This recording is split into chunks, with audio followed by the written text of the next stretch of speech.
নমস্কার, আপনারা দেখছেন ডি বাংলা নিউজ। আপনাদের সাথে আমি প্রদীপ্ত। এই মুহূর্তে সবচেয়ে বড় খবর হলো, আপনারা জানেন গতকাল থেকেই মহুয়া মৈত্রর প্রত্যেকটি বাড়িতে হানা দিল সিবিআই। এখন প্রশ্ন হচ্ছে, হানা দিল কেন? খবরের সূত্রে জানা যাচ্ছে, মহুয়া মৈত্রের বিরুদ্ধে ওঠা টাকার বিনিময়ে প্রশ্নের অভিযোগ নিয়ে সিবিআই তদন্তের নির্দেশ দেয় লোকপাল আদালত।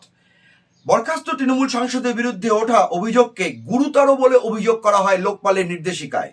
গতকাল সকাল 7টা থেকে রাত 9:58 অবধি কলকাতা, কৃষ্ণনগর এবং করিমপুর বহিষ্কৃত তৃণমূল সাংসদ মহুয়া মৈত্র 4টি আস্তানায় সারা দিন ধরে হানা দিল সিবিআই। মহুয়া মৈত্রের বিরুদ্ধে ওঠা টাকার বিনিময়ে প্রশ্নের অভিযোগ ঘিরে গত সোমবার সিবিআই তদন্তের নির্দেশ দেয় লোকপাল। বরখাস্ত তৃণমূল সাংসদের বিরুদ্ধে ওঠা অভিযোগকে গুরুতর বলে বর্ণনা করা হয় লোকপালের নির্দেশিকায়। মহুয়ার বিরুদ্ধে এফআইআর দায়ের করে তদন্ত শুরু করে সিবিআই। কেন্দ্রীয় তদন্তকারী সংস্থার সূত্রে জানা যায়, ঘুষ কাণ্ড নিয়ে লোকপালের নির্দেশে তার বিরুদ্ধে এফআইআর দায়ের করা হয়েছে। শনিবার সকালে আলিপুরের রত্নাবলী আবাসনে যায় সিবিআইয়ের একটি দল। জানা যায়, এই আবাসনে থাকেন দীপেন্দ্রলাল মৈত্র এবং মঞ্জু মৈত্র। তারা মহুয়া মৈত্রর বাবা এবং মা। সিবিআই সূত্রে জানা যায়, ঘুষের বিনিময়ে প্রশ্নকাণ্ড সংক্রান্ত মামলায় তদন্তের জন্যই তাদের এই অভিযান। শনিবার দুপুরে নদিয়ার কৃষ্ণনগরে পৌঁছায় সিবিআইয়ের একটি দল। মহুয়ার সাংসদ কার্যালয় এবং তার পেছনেই দলীয় দপ্তরে হানা দেয় তারা। কৃষ্ণনগরের সিদ্ধেশ্বরী তলায়, যেখানে মহুয়ার সাংসদ কার্যালয় রয়েছে, এবং সেখানেও যায় সিবিআইয়ের 5 সদস্যের একটি দল। বাড়ির বাইরে ছিলেন কেন্দ্রীয় বাহিনীর জওয়ানরাও। হয়তো শেখ শাহজাহানের কাণ্ড থেকে শিক্ষা নিয়েই অনেক বেশি মাত্রায় কেন্দ্রীয় বাহিনীর জওয়ানদের লক্ষ্য করা যায়। ওই সময় তল্লাশি শুরু হয় পেছনে নির্বাচনী দপ্তরেও। এই দপ্তর থেকেই মহুয়া নির্বাচনী কার্যক্রম পরিচালনা করতেন, যদিও সেই সময় মহুয়া ছিলেন করিমপুরের বাড়িতে। তারপর সিবিআই তল্লাশি অভিযান চালায় করিমপুরের বাড়িতে গিয়েও, মানে যে ভাড়া বাড়িতে মহুয়া মৈত্র থাকেন। এই ঘটনার পরেই মহুয়া মৈত্র তার এক্স হ্যান্ডেলে বিজেপিকে আবার আক্রমণ করেন।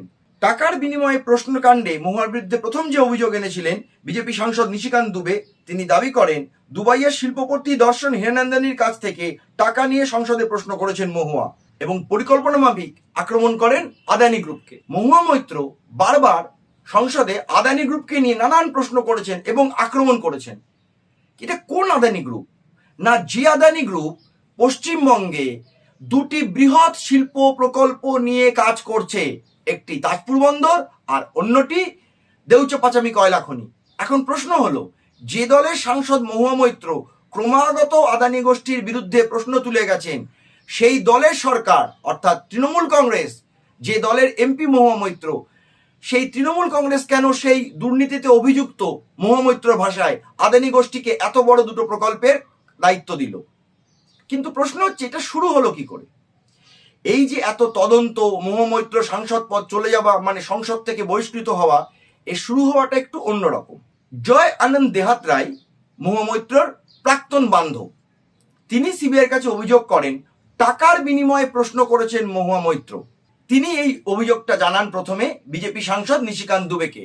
নিশিকান্ত দুবে লোকসভার স্পিকার ওম বিড়লাকে অনুরোধ করেন মহুয়া মৈত্র সাংসদ পদ খারিজ করা হোক, কারণ তিনি টাকার বিনিময়ে প্রশ্ন করেছেন।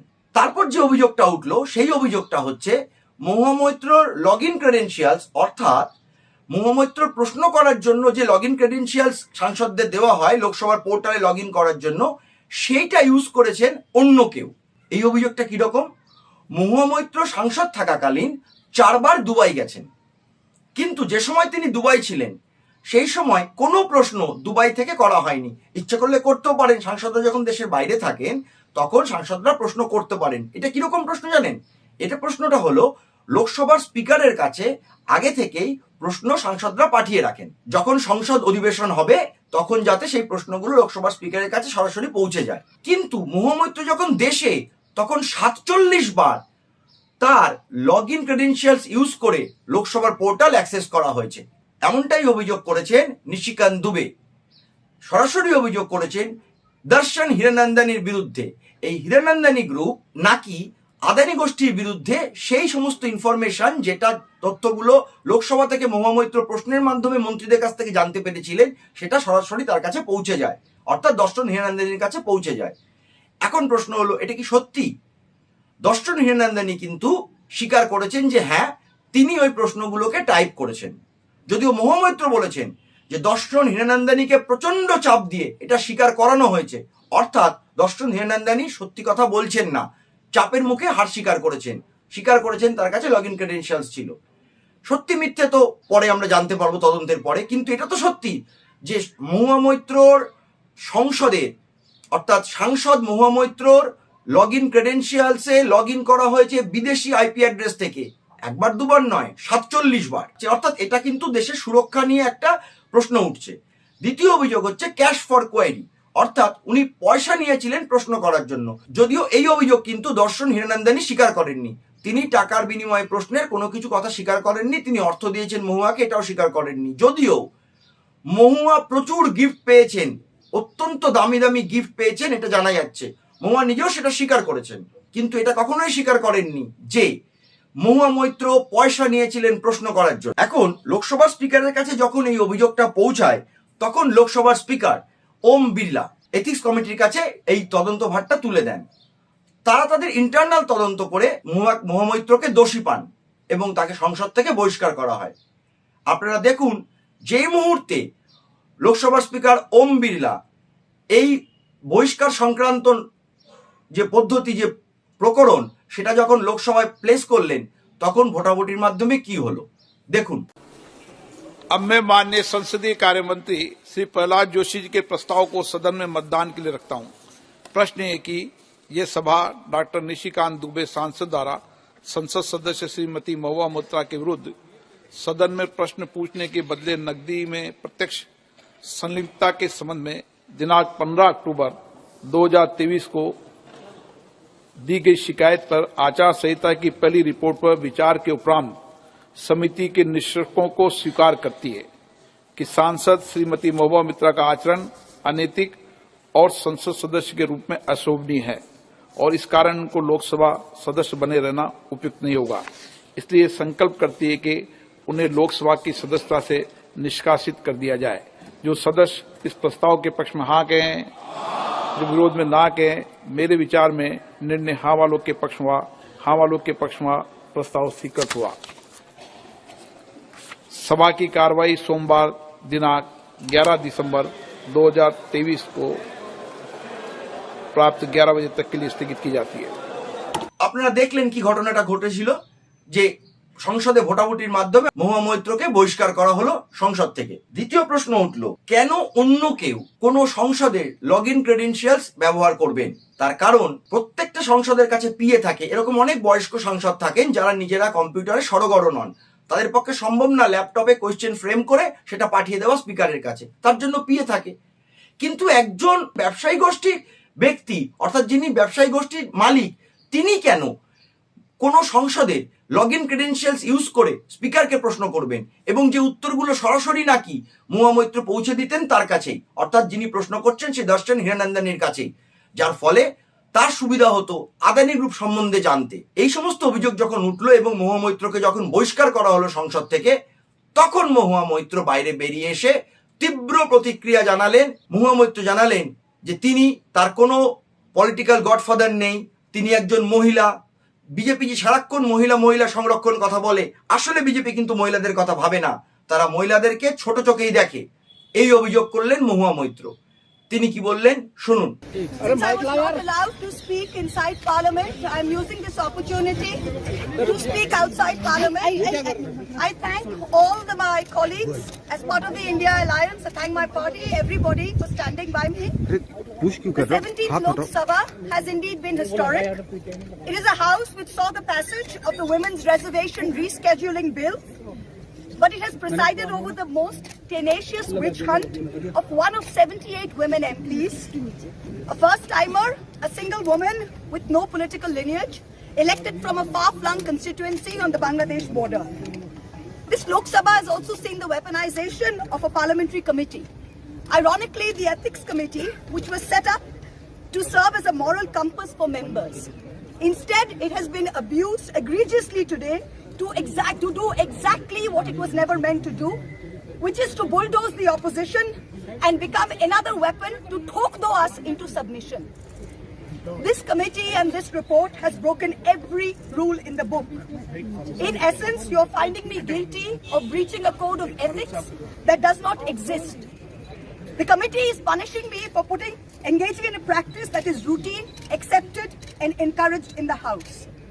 The findings are based solely on the written testimonies of two private citizens whose versions contradict each other in material terms, none of whom I was allowed to cross-examine. One of the two private citizens is my estranged partner who, with malified intention, masqueraded as a common citizen in front of the committee. The two testimonies have been used to hang me. They're at polar opposites to each other. The complainant says I accepted cash in consideration from a businessman to ask questions in furtherance of his commercial interests. But the businessman's suo motu affidavit says I pressurized him into uploading questions to further my agenda. The two are at polar opposites. The ethics committee, without getting to the root of this, has decided to hang me. It is no evidence of any cash, of any gifts, anywhere.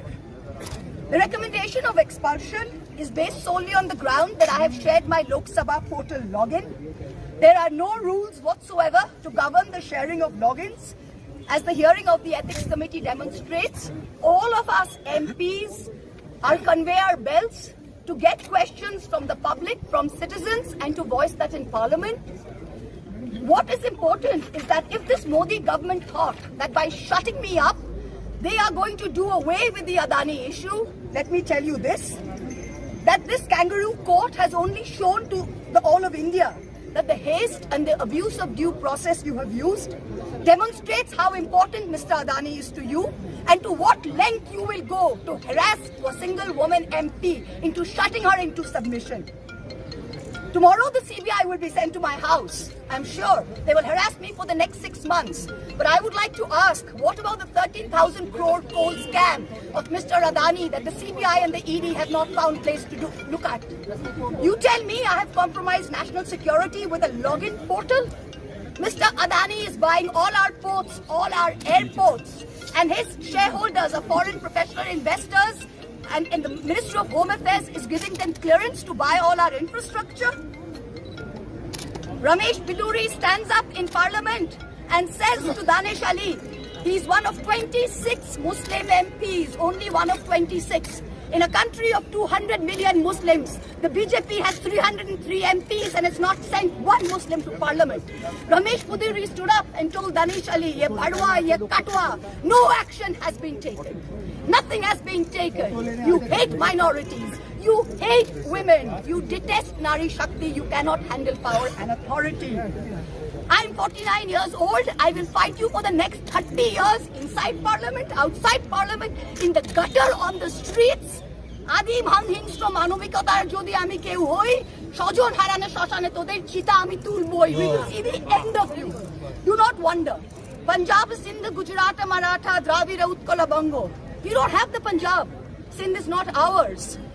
Dravid is not yours. Utkal is not yours. Bongo is not yours. Where do you think you're going to rule us? Where do you think you get this brute majority from? The Ethics Committee has no power to expel. You have assumed the powers of a quasi-judicial authority and imposed a penalty on me that you have no power to do. Used every tenet. This is the beginning of your end. जब नाश मनुष्य पर छाता है तो पहले विवेक मर जाता है. We're going to come back and we're going to see the end of it. So thank you very much. আপনারা শুনলেন মহামৈত্র কি বলল.